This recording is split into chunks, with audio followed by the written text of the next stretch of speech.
Assalamu alaikum. I hope you guys are fine. So today we are going to continue our series of CS432, that is network modeling and simulation. So basically आज हमने इंशाल्लाह जो है वो इसका week number 1 complete करना है. So in the previous video we have covered topic number 1 to 8, and in this video we will cover इंशाल्लाह from 9 to onwards, right? So सबसे पहले हम देखते हैं कि इस मॉड्यूल में या इस टॉपिक में हमने देखना क्या है, components of a typical simulator, और इसी तरह उनका रिलेशनशिप क्या है और उनको ऑर्गेनाइज कैसे किया गया. देखें, जैसे मैंने आपको बताया था कि सिमुलेशन क्या होती हैं, कि रियल वर्ल्ड को हम इम्यूलेट करते हैं, कॉपी करते हैं किसी तरह, ठीक है. मतलब जैसे मैंने कार एक्सीडेंट की आपको एग्जांपल दी थी, इसी तरह से आपके पास फॉर एग्जांपल कोई वाटरफॉल है या इस तरह से, ठीक है. तो सिमुलेशंस जो है वो किस चीज़ पे रन करती हैं, वो सिमुलेटर पे रन करती हैं. अब सिमुलेटर बेसिकली क्या होता है, एक टूल लगा लें, एक सॉफ्टवेयर है जो सिमुलेशंस को रन करवाने में, पहले उनको मॉडल करवाने में और फिर उनको रन करवाने में जो है वो हेल्प करता है. अब यहाँ पे इसके जितने भी कंपोनेंट्स आपको नज़र आ रहे हैं, self content program, event queue, simulation clock, state variables and all that, इसको हम वन बाय वन जो है वो स्टडी करते हैं. सबसे पहले आपके पास बात आ जाती है इवेंट क्यू की. अब क्यू में हमें पता है कि जैसे बैंक के सामने अगर हमने कोई बिल फॉर एग्जांपल जमा करवाना है तो क्यू एक लाइन लगी होती है, ठीक है, कंटेनिंग नंबर ऑफ़ पर्सनस. इसी तरह इवेंट क्यू में क्या होगा कि इवेंट्स लाइन में लगे होंगे, मतलब एक ऑर्डर्ड लिस्ट होगी, एक सीक्वेंस के हिसाब से इवेंट्स अगर किसी लाइन में हो तो हम कहेंगे कि ये इवेंट क्यू है. और किसी भी सिम्युलेटर में इवेंट क्यू जो है वो कॉम्प्लेक्सिटी को डिटरमिन करती है, यानी कि जाहिर सी बात है कि अगर किसी क्यू में बहुत सारे इवेंट्स हाईएस्ट ऑर्डर तक अगर अरेंज हुए हुए हैं तो इसका मतलब है कि वो ज़्यादा कॉम्प्लेक्स सिमुलेशन है. और अगर बहुत कम हैं और सिंपलिस्टिक हैं तो हम कहेंगे कि ये मतलब इतना कॉम्प्लेक्स नहीं है, ठीक है. इसी तरह जो इवेंट क्यू है वो टोटल सिमुलेशन टाइम बताती है. क्यों? क्योंकि क्यू में जितने ज़्यादा नंबर ऑफ़ इवेंट्स होंगे उतना ज़्यादा टाइम लगेगा, एंड वाइस वर्सा. ओके, अब नेक्स्ट आपके पास आ जाती है सिमुलेशन क्लॉक. अब सिमुलेशन क्लॉक जो है वो आपके पास है बेसिकली ग्लोबल वेरिएबल, जिसे मतलब ग्लोबल स्कोप पे हम यूज़ कर सकते हैं. लाइक हमारे सिमुलेशन में जितने भी फंक्शंस और रूटीन्स और एल्गोरिदम्स काम आएंगे, हम उन सब में एक ओवरऑल एक जनरल सिमुलेशन क्लॉक यूज़ कर सकते हैं. अब clock ticks constant and small increments. अब जाहिर सी बात है कि क्लॉक जो है वो टिक करेगी और हर टिक के साथ हम एक इवेंट या एक एक्शन आगे बढ़ाएंगे, ठीक है. अब क्लॉक की बेसिकली दो टाइप्स हैं, एक टाइम ड्रिवन और एक इवेंट ड्रिवन. अब अगर टाइम ड्राइव कर रहा होगा, लाइक हम कहेंगे कि ये जो क्लॉक है वो टाइम बेस्ड है, तो इसका क्या मतलब होगा कि इसमें हमने टाइम नोट करना है कि एक पर्टिकुलर टाइम के मुताबिक अगला इवेंट स्टार्ट होगा, फिर उतने से टाइम के बाद अगला, and on and so fourth. लेकिन इवेंट क्लॉक बेस्ड लाइक अगर आपके पास इवेंट बेस्ड क्लॉक है तो वो क्या करेगी कि time is fast forwarded to the occurrence of event, कि उसमें फिर हम टाइमर या इस तरह से कुछ नोट नहीं कर रहे होंगे, उसमें हम इवेंट्स का हिसाब रखेंगे कि इवेंट 1 के बाद जो है वो कौन सा इवेंट आएगा, इवेंट 2, फिर इवेंट 3 एंड ऑनवर्ड्स, ठीक है. तो सिमुलेशन क्लॉक जो है उसकी दो टाइप्स आपके पास होगी, एक टाइम बेस्ड और एक इवेंट बेस्ड. फिर है स्टेट वेरिएबल्स. तो जैसे मैंने आपको बताया था कि स्टेट मशीन क्या होती है, which contains finite number of levels के, जिसमें ख़ास काउंटेबल नंबर ऑफ़ लेवल्स हों और हर लेवल पे कोई बिहेवियर चेंज हो रहा हो. तो इसी तरह स्टेट वेरिएबल्स जो हैं वो ओवरऑल आपके सिस्टम का बिहेवियर या उसकी स्टेट बता रहे होते हैं. तो जहाँ पे भी अब आगे भी हम जब ओमनेट इंशाल्लाह यूज़ करेंगे तो उसमें भी स्टेट वेरिएबल अक्सर यूज़ हो रहा है. तो do make sure that you remember कि स्टेट वेरिएबल्स बस क्या करते हैं, इनका और कोई काम नहीं है. इन्होंने क्या करना है कि आपके सिस्टम के बिहेवियर को बताना है कि वो किस कंडीशन में कैसे बिहेव करेगा, ठीक है. अच्छा, नेक्स्ट आ गया इवेंट रूटीन्स. अब इवेंट का तो हमने पढ़ लिया था कि क्या होता है, मतलब कोई भी एक्टिविटी, कोई प्रोसेस. तो अब इवेंट रूटीन ने बेसिकली किसी ख़ास इवेंट के अक्कर होने को, वाक़या होने को, किसी भी ख़ास चीज़ के उसको हैंडल करना है. इसी तरह अब लाइक इवेंट रूटीन जो है उसमें इवेंट क्रिएशन और इवेंट एक्शन, मतलब दो बातें होंगी कि इवेंट क्रिएट कैसे हुआ, कब हुआ, किसने किया, और उसके अलावा इवेंट एक्शन के उस एक्शन में क्या था, फिर वो सक्सेस पैकेट सक्सेस हुई या फेलियर एंड ऑल दैट. उसके बाद दो काम इसके और हैं किसके, इवेंट रूटीन के. और ये हम सारे पढ़ के रहे हैं, हम सिमुलेटर के कंपोनेंट पढ़ रहे हैं कि जैसे अब हम ओमनेट आगे यूज़ करेंगे तो उसमें ये सारे कंपोनेंट्स यूज़ हो रहे होंगे. सो मेक श्योर कि हम इसका कॉन्सेप्ट अच्छे से क्लियर कर लें, तो ताकि वो सॉफ्टवेयर, वो टूल भी मतलब यूज़ करना कंपैरेटिवली ईजी हो रहा होगा, ठीक है. सो मैंने आपको बताया कि इसके दो काम और भी होते हैं, और वो दो काम क्या हैं कि इसने स्टेट वेरिएबल्स को अपडेट करना है और इवेंट क्यू को अपडेट करना है. और ये दोनों क्या होते हैं, I have already told you. Next आपके पास आ जाती हैं इनपुट रूटीन्स. इनपुट रूटीन्स क्या करती हैं, पैरामीटर्स लेती हैं और उसको मेन प्रोग्राम को दे देती हैं. पैरामीटर्स आर्ग्यूमेंट भी इसको कहते हैं. जैसे अगर मैं आपको एग्जांपल दूं कि लाइक CS201 में या डेटा स्ट्रक्चर्स में हमने अक्सर ही कुछ देखा होगा कि एक फंक्शन होता है, फिर उसके अंदर ब्रैकेट्स में कुछ 1-2 कॉमा सेपरेटेड वैल्यूज़ लिखी होती हैं। तो हमने कहा था भाई पैरामीटर्स पास करें। पैरामीटर्स, तो पैरामीटर्स वैल्यूज़ होती हैं जो हम आगे उस फंक्शन की डेफिनेशन और डिक्लेरेशन में यूज़ कर रहे होते हैं। तो इनपुट रूटीन का क्या काम है कि वो पैरामीटर लेगी और फिर उसको मेन प्रोग्राम को पास कर देगी। और इनपुट रूटीन ओवरऑल हमें एक यूज़र इंटरफेस, एक यूआई प्रोवाइड करी होती है, यूज़र इंटरफेस, जिससे हम एंड यूज़र्स जो होते हैं, लाइक हम स्टूडेंट्स, टीचर्स, जो भी उस सॉफ्टवेयर को यूज़ कर रहे हैं, हम एंड यूज़र्स हैं, ठीक है। तो वो हमें यूज़र इंटरफेस प्रोवाइड करती है जिसके ज़रिए से हम उस सिस्टम से, उस सॉफ्टवेयर से इंटरेक्ट कर सकते हैं, कम्युनिकेट कर सकते हैं। सो नेक्स्ट आपके पास आ जाता है रिपोर्ट जनरेशन रूटीन। अब रिपोर्ट जनरेशन, जैसे रिपोर्ट्स, लाइक हमारी कॉलेज यूनिवर्सिटी में हमारा रिपोर्ट कार्ड होता है, रिज़ल्ट, तो इसी तरह रिपोर्ट जनरेशन रूटीन जो है उसने भी रिज़ल्ट को कैलकुलेट करना है। और डेफिनेटली जब रिपोर्ट्स जनरेट होंगी तो वो यूज़र्स को ही शो होनी है, तो वो वहाँ भी एक यूज़र इंटरफेस की बात आ जाती है कि यहाँ भी यूज़र्स कम्युनिकेट कर सकते हैं। नेक्स्ट आपके पास आ जाता है इनिशियलाइजेशन रूटीन। अब अगेन ये सेल्फ एक्सप्लेनेटरी है, नेम से पता चल रहा है कि इनिशियलाइजेशन रूटीन क्या करेगी, इनिशियलाइज़ करेगी, लाइक स्टार्ट करेगी। अब किसको स्टार्ट करेगी, यहाँ पे 3 चीज़ें आ जाती हैं। स्टेट वेरिएबल्स क्या होते हैं हम पढ़ चुके हैं, ग्लोबल वेरिएबल्स भी मैं आपको बता चुकी हूँ। और नेक्स्ट होता है स्टैटिस्टिकल वेरिएबल्स। स्टैटिस्टिकल वेरिएबल्स जो हैं आपके पास बेसिकली वो वेरिएबल्स होंगे लाइक जो किसी मैथमेटिकल कैलकुलेशन कंप्यूटेशन में यूज़ होंगे, ठीक है। तो मतलब स्टैटिस्टिक्स में, एनालिसिस में यूज़ होंगे। तो इन तीनों वेरिएबल्स को इनिशियलाइज़ करना किसका काम है, इनिशियलाइजेशन रूटीन का। और ये क्या है, कंपोनेंट है। किसका कंपोनेंट है, सिमुलेटर का। और सिमुलेटर क्या होता है, कोई सॉफ्टवेयर या टूल जो सिमुलेशंस को रन करता है। नेक्स्ट आपके पास आ जाता है मेन प्रोग्राम। मेन प्रोग्राम क्या करेगा, बाकी सारी रूटीन्स और फंक्शंस को कॉल करेगा और इसी तरह सिमुलेशन को स्टार्ट भी करेगा और टर्मिनेट यानी कि एंड भी करेगा, ठीक हो गया। अच्छा जी, अब हमारे पास जो है वो नेक्स्ट टॉपिक आ जाता है, दैट इज़ टॉपिक नंबर 10। अच्छा, अब इसमें हमने क्या करना है, हमने ना टाइप्स ऑफ सिमुलेशंस देखनी है। तो टाइप्स ऑफ सिमुलेशन के हिसाब से पहले हम देखते हैं कि performance evaluation techniques. Performance evaluation techniques कुछ इस तरह की टेक्निक्स, इस तरह की स्ट्रेटजीज, इस तरह के मेथड्स और तरीके होते हैं जिनके ज़रिए से हम किसी सिमुलेशन वगैरह की परफॉर्मेंस को इवेलुएट कर सकते हैं, एनालाइज कर सकते हैं, उसका जायज़ा ले सकते हैं, ठीक है। तो सिमुलेशन बेसिकली क्या है, it is a behaviour of interconnected सब सिस्टम्स एंड सब प्रोसेसेस के एक सिस्टम या एक प्रोसेस के अगर छोटे छोटे पीसेस कर लें तो वो आपस में कैसे कम्युनिकेट करेंगे, उसका उनका आपस में इंटरेक्शन कैसे होगा, क्या बिहेवियर होगा, उसको हम पढ़ते हैं सिमुलेशन में। इवेलुएशन में क्या करते हैं कि measure of an aggregate systemic property के ओवरऑल हम सिस्टम को जब हम इवेलुएट कर रहे होते हैं कि क्या उसकी मेजरमेंट्स हैं, लाइक वो कितना जो है लाइक उसका एनालिसिस से हमें पता चलता है कि वो कितनी क्वालिटी स्टैंडर्ड्स के मुताबिक है, कितना नहीं है, एफिशिएंट है, या उसमें हमें कितना कॉन्फिडेंस है, हमें कितना यकीन है कि जो आउटपुट दे रहा है वो रिलायबल है या नहीं। सो ये सारा कुछ हम इवेलुएशन यानी कि एनालिसिस में जायज़े में पढ़ते हैं। तो सबसे पहले एक तरीका आपके पास सिमुलेशन का आ जाता है डायरेक्ट मेजरमेंट। डायरेक्ट मेजरमेंट देखें एब्स्ट्रैक्टेड नहीं होती। उसके बाद ये क्या होता है, इट इनकॉर्पोरेट्स रियल वर्कलोड के जो रियल लाइफ के सिनेरियोज होते हैं उनको वो अपने अंदर इंटीग्रेट करती है, यानी कि रियल लाइफ की चीज़ें जो हैं वो उसमें शामिल होती हैं। उसके अलावा it maps to real world के रियल वर्ल्ड से बहुत ज़्यादा इम्यूलेट करती है, मिलती जुलती है। तो ये सारे इसके प्लस पॉइंट्स हैं। लेकिन अगर इसके ड्रॉबैक्स की बात करें तो ये सिर्फ ऑपरेशनल सिस्टम के लिए अवेलेबल है, लाइक जिस तरह कहते हैं ना कि ये सॉफ्टवेयर कमर्शियल यूज़ के लिए है, ये एजुकेशनल पर्पज़ के लिए है, ये इसके लिए, ये उसके लिए। तो सिर्फ ऑपरेशंस के पॉइंट ऑफ व्यू से हम इसको यूज़ कर सकते हैं। उसके अलावा बिहेवियरल सेंसिटिविटी में आपके पास क्या आता है कि लाइक डायरेक्ट मेजरमेंट होती है और थोड़े से टाइम के लिए फॉर एग्जांपल होती है। तो क्या होता है कि अगर इन्वायरमेंट में कोई चेंज आ जाता है तो फिर वो मॉडल या सिमुलेशन तो हमने किसी ख़ास टाइम पे की थी इन्वायरमेंट की डायरेक्ट, क्योंकि हमने मेजरमेंट ले ली थी, कोई अगला पिछला नहीं देखा था। तो अगर इन्वायरमेंट में इन अ केस के कोई आ जाता है चेंज तो वो उसको नहीं कोप अप कर सकेगा, उसके साथ डील नहीं कर सकेगा। इसी तरह एंड टू एंड मेजरमेंट जिसकी पॉसिबल नहीं होती क्योंकि डायरेक्ट मेजरमेंट है, तो बार बार जो है वो हम सेम रिपीट नहीं कर सकते।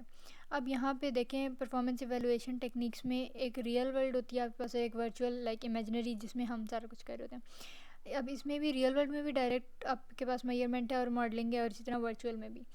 और उसके अलावा जब हम मॉडलिंग की बात करते हैं तो उसमें सिमुलेशन आ जाती है। अब यहाँ पे आपने ये याद रखना है कि हम जो सिमुलेशन अब तक पढ़ते आ रहे हैं या ऑनवर्ड्स हम पढ़ेंगे इंशाल्लाह, तो सिमुलेशन से पहले मॉडलिंग ज़रूरी होती है, ये मैं आपको बता चुकी हूँ कि पहले मॉडल क्रिएट करना है, फिर उसकी सिमुलेशन होगी, लाइक उसको कॉपी करेंगे, उसको रन करेंगे, बिल्ड करेंगे। तो वो वर्चुअल वर्ल्ड में हो रहा होता है। इसका ग्राफ देखें कि वर्चुअल वर्ल्ड से लाइक मैप हो रहा है ऊपर। तो क्यों, क्योंकि हम रियल वर्ल्ड को तो मैप कर रहे होते हैं लेकिन कर तो इमेजिनरी वर्ल्ड में रहे हैं ना। लाइक अगर मैं आपको कह रही हूँ कि ऑमनेट 6 हमने डाउनलोड करके यूज़ करना है, तो वो कौन सा रियल वर्ल्ड में हम जाके लाइक कुछ ऑपरेट कर रहे हैं एंड ऑल दैट, वो इमेजिनरी है, सॉफ्टवेयर की फॉर्म है, सॉफ्ट कॉपी है। और इसके अलावा ओवरऑल ये क्या है, परफॉर्मेंस इवेलुएशन टेक्निक है, ठीक है। अच्छा जी, अब नेक्स्ट सिमुलेशन टाइप्स जो हैं आपके पास 4 आ जाती हैं, trace driven, Monte Carlo simulation, discrete और कॉन्टीन्यूस। अगर मोंटे कार्लो सिमुलेशन की बात करें तो इसमें कोई टाइम एक्सेस यूज़ नहीं होता और models probabilistic phenomena that do not change with time. कि मोंटे कार्लो जो सिमुलेशन है, टाइप ऑफ सिमुलेशन, उसमें क्योंकि कोई टाइम एक्सेस इन्वॉल्व ही नहीं होता, कोई टाइम का सीन ही नहीं है, तो हम ऐसे मॉडल्स इसकी हेल्प से सिमुलेट करते हैं जो टाइम के साथ यानी कि वक्त गुजरने के साथ साथ चेंज ना होते हों। नेक्स्ट है trace driven, order list of events as input and expected outputs के एक प्रॉपर एक सीक्वेंस, एक ऑर्डर, एक ट्रेस लाइक प्रॉपर क्रिएट हुआ होता है इवेंट्स का, जिनको हम इनपुट के तौर पे फीड करते हैं। और फिर डेफिनेटली क्योंकि हमें एक ऑर्डर्ड सीक्वेंस पता है ऑलरेडी इनपुट्स का, तो आपके पास जो आउटपुट्स आएंगी वो डेफिनेटली एक्सपेक्टेड होंगी। लाइक हमें पता होगा कि हम ये आउटपुट्स जो हैं वो एक्सपेक्ट कर रहे हैं।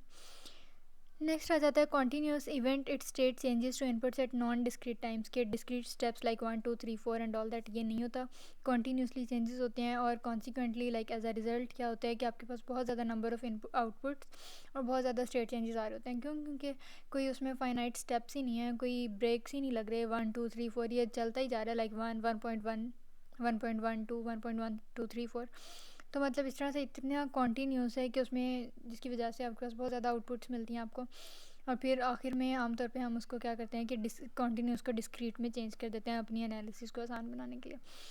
फिर उसके बाद डिस्क्रीट इवेंट में दो इंटरवल्स के दरम्यान में कोई इवेंट नहीं होता, क्योंकि फाइनाइट इवेंट्स होते हैं जिनको हम इजीली काउंट कर सकते हैं। ठीक हो गया। अब आपके पास टॉपिक नंबर आ जाता है 11। अच्छा जी, अब कॉमन सिमुलेशन पिटफॉल्स। अब पिटफॉल्स देखें बेसिकली क्या होता है कि किसी चीज़ में अगर कोई चीज़ किसी पॉइंट ऑफ व्यू से लैग बिहाइंड कर रही हो, कोई कमी उसमें रह रही हो, तो हम कहते हैं कि उसका पिटफॉल है, कि पिट गड्ढे को कहते हैं, तो पिटफॉल के कुछ इस तरह का ड्रॉबैक है कि इसमें अभी ये कमी रहती है। तो हमने सिमुलेशन के पिटफॉल्स देखने हैं, ठीक है। तो यहाँ पे वगैरह कि व्हेन टू सिमुलेट, के क्या ज़रूरत पड़ेगी, लाइक आपको कब लगेगा कि हाँ अब सिमुलेशन करनी चाहिए, कब, जब एनालिटिकल मॉडल नॉट फिजिबल, के एनालिसिस के पॉइंट ऑफ व्यू से अगर कोई मॉडल बनाए तो वो बहुत ज़्यादा कॉम्प्लेक्स हो या वो बहुत ज़्यादा सिंपल हो, यानी कि फिजिबल ना हो, कि ठीक ना रहे कि भाई इतना कॉम्प्लेक्स है, या फिर पॉसिबल ही ना हो कि इतना सिंपल है, तो फिर सिमुलेशन जो है वो हमें करनी चाहिए, ठीक है। इसी तरह सिमुलेशन जो है वो हम एनालिसिस को वेरीफाई के, लाइक आपने एनालिटिकल मॉडल बना लिया, अब उसको वेरीफाई करना है तो भी सिमुलेशन की जानी चाहिए। इसी तरह अगर ये तीनों स्टेप्स या इस तरह का कुछ सीन नहीं है तो सिमुलेशंस आर अननेसेसरी, कि फिर आपको सिमुलेशन करने की ज़रूरत नहीं है, then you should go for analytical model और समथिंग एल्स। ठीक हो गया। अच्छा जी, अब नेक्स्ट आपके पास आ गया कि व्हेन नॉट टू सिमुलेट, कि अब सिमुलेट कब नहीं करना। पहले तुमने पढ़ लिया कि भाई सिमुलेशन कब कब हमें करनी चाहिए या कब ज़रूरी है। अब अगर आपका एनालिटिकल मॉडल पहले से ही काफ़ी अच्छी रिप्रेजेंटेशन दे रहा है, बहुत अच्छी नुमाइंदगी पहले से ही वो कर रहा है पूरे सिस्टम की, मॉडल की, तो फिर आपको सिमुलेशन की ज़रूरत नहीं है। अगर आपकी सिमुलेशन का प्रोसेस जो है वो बहुत ज़्यादा महीने ले रहा है और बहुत ज़्यादा एक्सपेंसिव है और उसको स्केलेबल वो लाइक उसकी स्केलेबिलिटी नहीं है, उसको स्केल नहीं किया जा सकता, उसको एग्जैक्टली मेजर नहीं किया जा सकता, तो इन सब केसेस में आपको सिमुलेट नहीं करना। अब जनरल मिस्टेक क्या होती है कि inappropriate levels of details हम ऐड कर देते हैं, कि या तो बहुत कम डिटेल ऐड कर देते हैं या फिर बहुत ज़्यादा ही ओवरफ्लो कर देते हैं। इसी तरह प्रोग्रामिंग लैंग्वेज हम ठीक से सिलेक्ट नहीं कर पाते, या फिर ऐसे मॉडल्स यूज़ कर लेते हैं जो पहले से वेरीफाइड नहीं होते, हमें उनका प्री रेक्विजिट पहले से नॉलेज ही नहीं होता, या फिर इनिशियल कंडीशंस हम इम्प्रॉपर प्रोवाइड करते हैं। सो अगर जनरल मिस्टेक्स की बात करें तो शॉर्ट रन टाइम्स के, अगर ऐसी सिमुलेशन हम सिमुलेट करें जिसका रन टाइम बहुत ही शॉर्ट है, तो थोड़ी सी देर के बाद फ़ौरन एंड हो जाए, तो फिर वो भी अच्छे रिजल्ट्स नहीं हमें एट द वेरी एंड आपको देती, तो ये भी एक मिस्टेक है। इसी तरह रैंडम नंबर जनरेटर्स, जैसे मैंने स्यूडो रैंडम नंबर जनरेटर आपको बताए थे, तो वो हम पुअर को यूज़ करें, या फिर टाइम एस्टिमेट्स हमारे बहुत इनएडिक्वेट हों, इनसफिशेंट हों, लाइक प्रॉपर आपने टाइम को एनालाइज ना किया हो, या फिर ऐसे गोल्स हों जो एस्टिमेटेड ना हो, लाइक नॉन अचीवेबल हों, जिनको अचीव ही ना किया जा सके। इसी तरह जो इसेंशियल स्किल्स होते हैं किसी भी सिमुलेशन को बिल्ड और रन करने में, उनका मिक्सचर जो हम बनाए हुए इनकम्प्लीट था, वो इन सबको हम इंशाल्लाह इन द अपकमिंग स्लाइड जो है वो डिटेल में डिस्कस करेंगे, इसलिए मैं ज़्यादा डिटेल में नहीं जा रही फ़िलहाल। उसके अलावा levels of user participation in adequate हो, लाइक सिमुलेशन और मॉडलिंग के जिस स्टेप में जितनी यूज़र्स की इन्वॉल्वमेंट चाहिए, अगर वो प्रॉपरली ना इन्वॉल्व हो उसमें, या फिर inability to manage the simulation project, के जो आपका सिमुलेशन का प्रोजेक्ट है उसको मैनेज ही ना किया जा सके, उसकी मैनेजमेंट ना हो अच्छे से। अच्छा, उसके अलावा over reliance on link budget methods for abstraction and overly simplistic modelling of radio layers, इनको भी हमने डिटेल में इसी वीक में इंशाल्लाह डिस्कस करना है। ओके, सो नेक्स्ट आपके पास आ जाता है लेक्चर नंबर 12। यहाँ पे भी हमने कॉमन पिटफॉल्स को ही आगे कंटिन्यू करना है। देखिए, सबसे पहले बात मैंने आपको कही थी कि पहली मिस्टेक होती है in appropriate levels of details. तो इसका मतलब है कि वगैरह के इंक्लूड व्हाट इज़ रेलिवेंट, कि हमें इन अप्रोप्रिएट यानी कि नामुनासिब लेवल्स ऑफ डिटेल से बचने के लिए सिर्फ वही चीज़ें अपने मॉडलिंग और सिमुलेशन में ऐड करनी चाहिए जो रेलिवेंट हो, जो उससे मिलती जुलती हों, जो उससे रिलेटेड हो। Too fine simulations are computationally heavy, like अगर आप अपनी सिमुलेशन में इतना ओवरफ्लो कर दें हर चीज़ का, लाइक डिटेल्स का, तो क्या होगा कि उनकी कंप्यूटेशन के पॉइंट ऑफ व्यू से वो बहुत ज़्यादा हैवी हो जाएंगे और उनको कंप्यूट करना बहुत ज़्यादा मुश्किल हो जाएगा। क्यों? क्योंकि उसमें इतने सारे पैरामीटर्स आ जाएंगे जो आपस में एक दूसरे पे डिपेंड कर रहे होंगे, या फिर वो आपस में एक दूसरे को कैसे इफ़ेक्ट कर रहे हैं, उनको एनालाइज करना, उनका एक दूसरे से क्या लिंक है, लाइक उनके इंटरप्ले को मतलब असेस करना डिफ़िकल्ट होता है। ठीक है, तो इसकी टिप आपके पास ये है कि नेसेसिटी एंड सफिशेंसी, कि सिर्फ उतना इंक्लूड करो जितनी ज़रूरत है और सिर्फ उतना इंक्लूड करो जितना सफिशेंट है, यानी काफ़ी है। फिर नेक्स्ट हम बात करते हैं इम्प्रॉपर प्रोग्रामिंग लैंग्वेज की। अब फॉर एग्जांपल आपके पास कोई सिमुलेशन है या मॉडलिंग है, उसके लिए आपने जो है वो क्या करना है, प्रोग्रामिंग लैंग्वेज सिलेक्शन, या तो हमें ये देखना है कि जो सिमुलेशन हम करने जा रहे हैं उसकी क्या टाइप है, उसका क्या क्या स्कोप है, और फिर उससे हमें उसकी बेस्ट चॉइस पता चल जाएगी किसकी, प्रोग्रामिंग लैंग्वेज की। अब प्रोग्रामिंग लैंग्वेजेस प्रोसीजरल भी होती हैं और नॉन प्रोसीजरल, जिन्हें ऑब्जेक्ट ओरिएंटेड कहते हैं। जो प्रोसीजरल होती हैं, नेम से पता चल रहा है कि एक प्रोसीजर प्रॉपर एक लाइक वो करके भी दे रही होती हैं और एक पूरा उनका प्रोसीजर भी पता होता है। लेकिन जो ऑब्जेक्ट ओरिएंटेड होती हैं वो सिर्फ ऑब्जेक्ट उनका मेन फोकस होता है, जैसे हमने ऑब्जेक्ट ओरिएंटेड प्रोग्रामिंग पढ़ी थी in the previous in the third semester I think. So next आपके पास आ जाता है इंटरप्रेटेड वर्सेस कंपाइल्ड। अब कुछ लैंग्वेजेस आपके पास कंपाइल्ड होती हैं और कुछ इंटरप्रेटेड। अब इनका क्या फ़र्क है? कंपाइल्ड में क्या होता है, जैसे C++ है, लाइक आपके पास जब हम रन करते हैं कोई प्रोग्राम तो वो डीबग भी करके दे देता है और फिर उसको लाइक कंपाइल भी कर देता है। इसका क्या मतलब है कि वो एग्जैक्टली रनिंग के सिचुएशन, रनिंग फेज़ में आ जाती हैं। इंटरप्रेट में क्या होता है कि वो सिंपल आपको ट्रांसलेट करके पहले दे देता है, इंटरप्रेट करके दे देता है कि हाँ इसका ये मतलब है। ठीक है, तो कंपाइल्ड जो है वो वैसे ज़्यादा बेटर होती हैं। क्यों? क्योंकि उससे जो है वो हम ज़्यादा जल्दी और ज़्यादा बेहतर तरीके से रियल वर्ल्ड के साथ सिमुलेशन परफॉर्म कर सकते हैं। अच्छा, नेक्स्ट मिस्टेक थी अनवेरीफाइड मॉडल्स। अब क्या होता है कि प्रोग्रामिंग इज़ नॉन ट्रिवियल, के मोस्ट ऑफ द टाइम्स क्या होता है हम ऐसे मॉडल्स यूज़ कर रहे होते हैं जिसमें प्रोग्रामिंग बहुत ज़्यादा यूज़ हो रही हो, ठीक है, या फिर सिमेंटिक मिस्टेक्स हों कि उसकी लॉजिक्स में, उसके स्ट्रक्चर में मिस्टेक्स हों, या फिर इसकी वजह से क्या होता है कि जो आपकी सिमुलेशन हैं उनके रॉन्ग रिजल्ट आते हैं या फिर मिसलीडिंग के रिज़ल्ट ठीक नहीं आते। या और इसके अलावा क्या है कि modular verification is a must. तो इसका एक ये तरीका है कि जब आप मॉडल को सिमुलेशन में ट्रांसफॉर्म करने लगें तो मेक श्योर करें कि पहले उसको अच्छे से वेरीफाई और वैलिडेट कर लें। नेक्स्ट आपके पास आता है इनिशियल कंडीशंस को अगर हम इम्प्रॉपरली सेट करें तो इसकी वजह से क्या होता है कि बहुत लेट स्टेज पे पता चलता है कि हाँ हमने तो इनिशियल कंडीशन ही गलत लाइक सेलेक्ट की थी या स्टार्ट की थी, जिसकी वजह से हमें at the very and surprisingly wrong results मिलते हैं। और जिसकी वजह से क्या होता है कि मेन नेवर कन्वर्ज, के कभी भी हम किसी एक सिंगल पॉइंट, किसी सही सोल्यूशन पे नहीं पहुंच पाते। उसके अलावा शॉर्ट रन टाइम्स में क्या होता है कि लाइक अगर आपकी सिमुलेशन थोड़े से टाइम के बाद ख़त्म हो जाती है, एंड हो जाती है, तो इसका मतलब है कि वो इनिशियल कंडीशंस पे बहुत ज़्यादा डिपेंड कर रही है। क्यों? क्योंकि आगे तो उसका ऐसा कुछ हो नहीं रहा, तो बस जो स्टार्ट होता है और वहीं एंड हो जाता है। तो स्टार्ट में तो इनिशियल कंडीशंस ही होती हैं, तो वो ज़्यादा डिपेंडेंस, उनकी रिलायंस जो है वो इनिशियल कंडीशंस पे जाती है, जिसकी वजह से क्या होता है कि कोई स्टेडी स्टेट, कोई ट्रू स्टेडी स्टेट के हम कोई स्टेबल स्टेट जो है वो अचीव नहीं कर पाते। ठीक है, अच्छा जी, अब नेक्स्ट आपके पास है लेक्चर नंबर 13। अगेन हमने कॉमन पिटफॉल्स को ही जो है वो इसमें कंटिन्यू करना है इंशाल्लाह। सो यहाँ पे देखें, सबसे पहले बात आ जाती है पुअर रैंडम नंबर जनरेटर्स की। रैंडम नंबर जनरेटर मैंने आपको बताया था कि ऐसे जनरेटर्स या ऐसे सॉफ्टवेयर या ऐसी मशीन्स होती हैं जो जिनको हम कहते हैं कि लाइक नंबर्स जनरेट करो, जैसे वो लॉटरी टिकट्स नहीं होते कि वो लॉटरी के नंबर रैंडमली जनरेट हो जाते हैं। तो इस तरह से रैंडम नंबर जनरेटर्स को अगर हम पुअरली सेलेक्ट करें तो फिर क्या होता है, इट लीड्स टू प्रिडिक्टेबिलिटी। कि लाइक रैंडम नंबर तो वो होंगे ना जिनका कोई सीक्वेंस ना हो रही है वो, तो अगर हम poor random number generator use करेंगे तो फिर हमें जैसे वो पहले से नहीं पता चल जाता कि बंदे को थोड़ा सा आइडिया हो रहा हो कि हाँ यही नंबर आंसर में आएगा, तो प्रिडिक्टेबिलिटी की लाइक हम प्रिडिक्ट कर सकते हैं आंसर्स को। और फिर उसके अलावा wrong choice of seed value आपके पास बेस वैल्यू होती है। It could cause inadvertent correlation between processes, के इसके वजह से क्या होता है कि प्रोसेसेस के दरम्यान में हम जो उनका आपस में इंटर रिलेशन है वो ठीक से नहीं वो कर पाते, डिसाइड नहीं कर पाते। इसका सोल्यूशन क्या है कि use celebrated random number generators. Celebrated random number generators अगर आप गूगल करें तो आपको ऐसे चीज़ की कोई प्रॉपर डेफिनेशन नहीं मिलेगी। सेलिब्रेटेड रैंडम नंबर जनरेटर्स वो होते हैं कि लाइक हिस्ट्री, लाइक पास्ट से लेके अब तक जो रैंडम नंबर जनरेटर्स उसके लिए जो सॉफ्टवेयर या जो मेथड्स अब तक यूज़ होते आ रहे हैं, जो काफ़ी लोगों ने वेरीफाई और प्रूव किए हुए हैं, मेक श्योर करें कि उन्हीं को यूज़ कर लें। हम कोई नया अपने तरीके से या फिर कोई बिल्कुल ही न्यू और इस तरह वाला रैंडम नंबर जनरेटर ना यूज़ करें, जो पहले से यूज्ड हैं उनको ही कंटिन्यू करें, ठीक है, तो वो ज़्यादा रिलायबल होते हैं। नेक्स्ट है इनएडिक्वेट time estimate, it models overstate the simulation. के समटाइम्स क्या होता है कि मॉडल्स बहुत ज़्यादा बढ़ा चढ़ा के पेश करते हैं सिमुलेशन को, तो इसकी वजह से इम्प्लीमेंटेशंस जो हैं वो डिले हो जाती हैं और बहुत ज़्यादा टाइम लग जाता है। उसके अलावा software development life cycle must assess.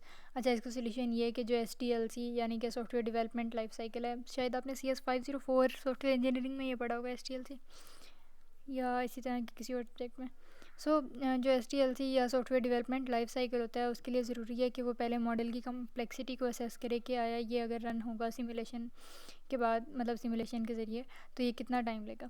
उसके बाद ऐसे गोल्स सेलेक्ट ना करें जो डिफ़ाइन ही ना किए जा सकें, जो अचीवेबल ही ना हो। उसके बाद ऐसी आउटपुट हमें चाहिए जो टेंजिबल हो, जिसको हम इजीली देख सकें, और उसकी लॉग और ट्रेस फाइल्स जो हैं वो बना सकें। लॉग फाइल्स और trace files basically record maintain करने के लिए होती हैं। उसके बाद गोल्स अनरियल नहीं होने चाहिए। क्यों? क्योंकि अगर आपके गोल्स अनरियल होंगे, जो रियलिटी से मैच ही नहीं करते, तो सिमुलेशन की कॉम्प्लेक्सिटी भी इफ़ेक्ट होगी। लाइक सिमुलेशन बहुत ज़्यादा कॉम्प्लेक्स हो जाएगी और उसकी इम्प्लीमेंटेशन भी बहुत ज़्यादा टफ हो जाएगी। इसी तरह कुछ स्किल्स हैं सिमुलेशन के लिए जो हमें चाहिए होते हैं, अगर इन सब का मिक्सचर इनकम्प्लीट सा बने या इसमें कोई एक आधा रह जाए तो फिर इसकी वजह से भी सिमुलेशन जो है वो हमारी ठीक से नहीं हो पाती।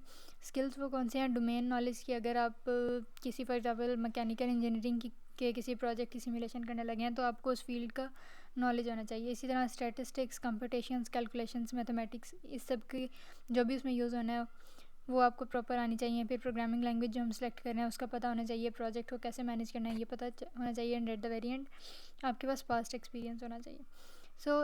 इसके अलावा नेक्स्ट आपके पास आ जाता है इनएडिक्वेट लेवल ऑफ यूज़र पार्टिसिपेशन, कि मॉडलिंग से लेके इम्प्लीमेंटेशन तक डिफरेंट लेवल्स पे डिफरेंट टाइप्स के डिफरेंट कैटेगरीज के यूज़र्स इन्वॉल्व हो रहे होते हैं। तो अगर उनकी इन्वॉल्वमेंट या उनकी पार्टिसिपेशन सेटिस्फैक्ट्री ना हो तो फिर क्या होता है कि सिमुलेशन में पिटफॉल आ जाता है, और उसके अलावा आउटपुट एनालिसिस और UI यानी कि यूज़र इंटरफेस डिज़ाइन जो है वो भी बैडली इफेक्ट होते हैं।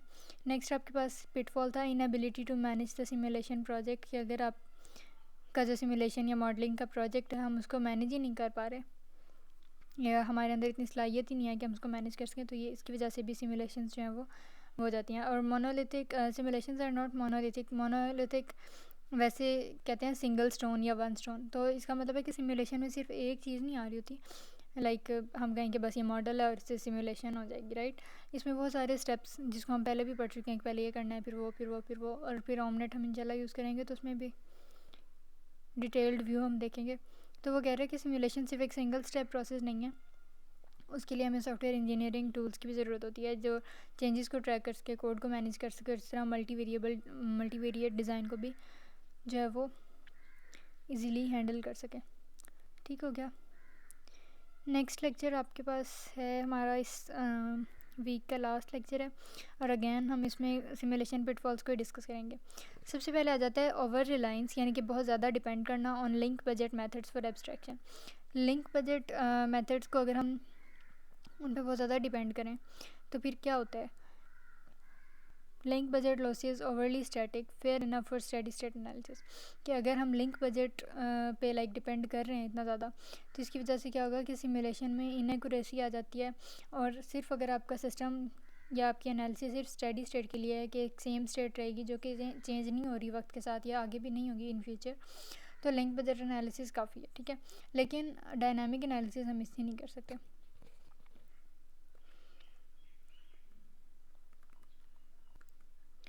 सो लिंक बजट बेसिकली क्या होता है कि लिंक बजट एनालिसिस में हम किसी भी कम्युनिकेशन में या किसी भी सिमुलेशन में कितने गेन्स और कितने लॉसेस हैं उनको एनालाइज करते हैं। तो अगर आपका सिस्टम स्टेडी स्टेट वाला है तो डेफिनेटली हम लिंक बजट को यूज़ कर सकते हैं, लेकिन डायनामिक में नहीं।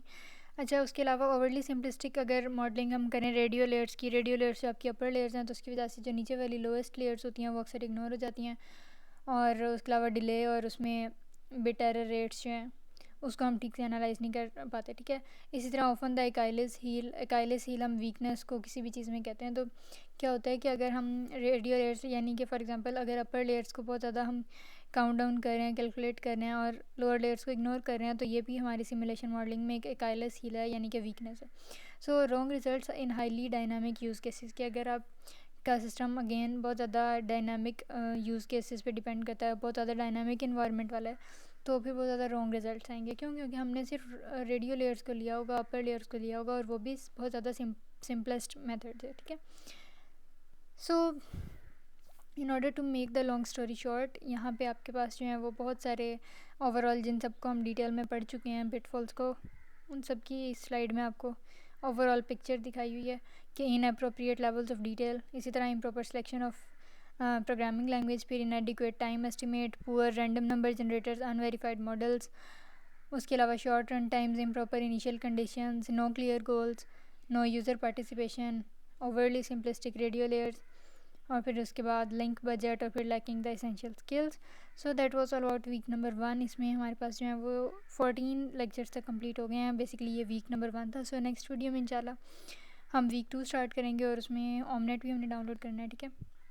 और ऑमनेट डाउनलोड कैसे करना है उसकी वीडियो का लिंक मैं आपको इंशाल्लाह डिस्क्रिप्शन में प्रोवाइड कर दूँगी। सो मेक श्योर करें कि वीक 2 स्टार्ट होने से पहले आप ऑमनेट भी डाउनलोड कर लें, सो दैट लेक्चर्स को वहाँ कवर करने में ज़्यादा मुश्किल ना हो, ठीक है। इसमें अगर कोई भी कन्फ्यूजन या क्यूरी हो, you can always drop a comment, and if you are new to this channel then don't forget to subscribe and hit the bell icon as well. See you soon, till then, खुदा हाफिज़।